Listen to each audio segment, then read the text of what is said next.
Tem um sujeito, um holandês, o nome dele é Jonathan Jacob Meijer.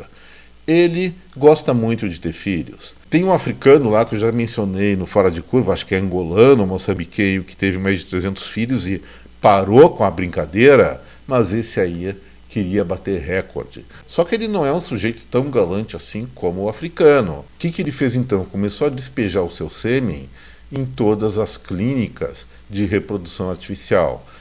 As mulheres que querem ter a chamada produção independente vão nessas clínicas, sem marido, evidentemente, pegam um sêmen que está disponível lá, fazem a inseminação artificial e tem seu filhinho. Só na Holanda esse cara tem 102 filhos. Ele já foi meio manjado nas clínicas de lá, resolveu exportar filhos ao redor do mundo. Atualmente, ele é identificado como o pai de 550 crianças. Inventaram um argumento para processar ele, que é a doação excessiva de sêmen. E vamos reconhecer, gente, os adolescentes são craques em fazer isso. Eles jogam sêmen para qualquer lugar, menos em clínicas de reprodução. Talvez esse rapaz aí, o Jonathan Jacob Meijer, seja ainda uma pessoa com mente adolescente, só que resolveu fazer uma travessura um pouco maior ou gosta de famílias grandes. Também está nessa mesma linha, mas um pouco mais ativo, um pouco mais responsável, um norte-americano chamado Nick. O que aconteceu? O Nick se casou com a sua esposa atual, não sei se é a Nikeia, não me lembro o nome dela, e o sujeito era muito ativo, era muito entusiasmado com as atividades de casal. E a Nikeia não tinha essa saúde, esse ânimo todo, resolveu dividir o marido com uma amiga. E a amiga também acabou se casando com ele, uma relação de bigamia.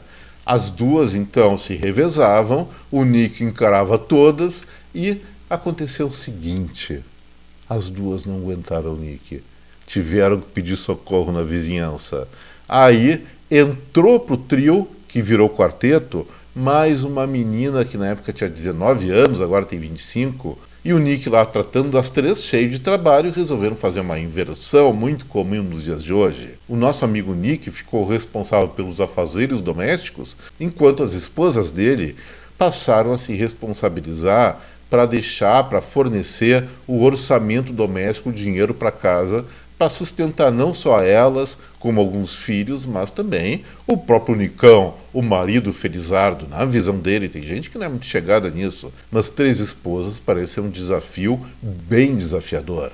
E na Inglaterra, gente, as coisas são um pouquinho mais conservadoras. Os british, os britânicos, realmente são muito bem educados, mesmo que estejam fazendo grandes barbaridades e atrocidades. Aí tem o caso de um casal que no dia 14 de fevereiro desse ano, é o dia dos namorados lá, o nome deles, Jamie Boltby e a Kelly Ann Hirschhaus. Eles estavam numa bebedeirazinha comemorando o dia dos namorados no hotel inglês e resolveram ir às vias de fato.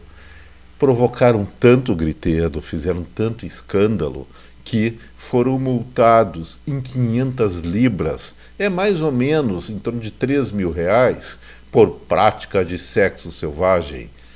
Não sabia que existia lei sobre isso lá na Inglaterra, mas existe problema deles.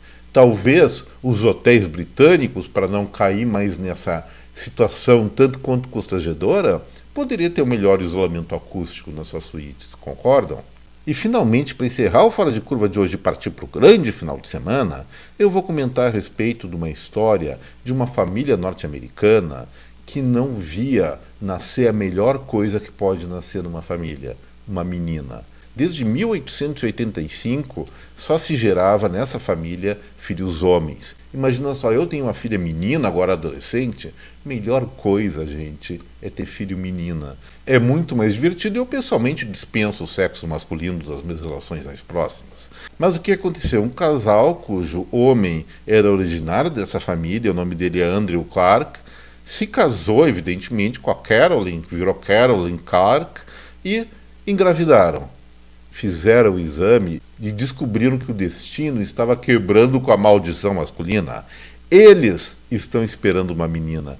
foi predominantemente uma festa da família por ter quebrado a tradição, mas os mais conservadores ficaram tanto quanto desgostosos e exigiram exame de DNA logo quando a filha nascesse, porque isso aí quebra uma tradição familiar de mais de 135 anos. O que vocês acham sobre esse assunto?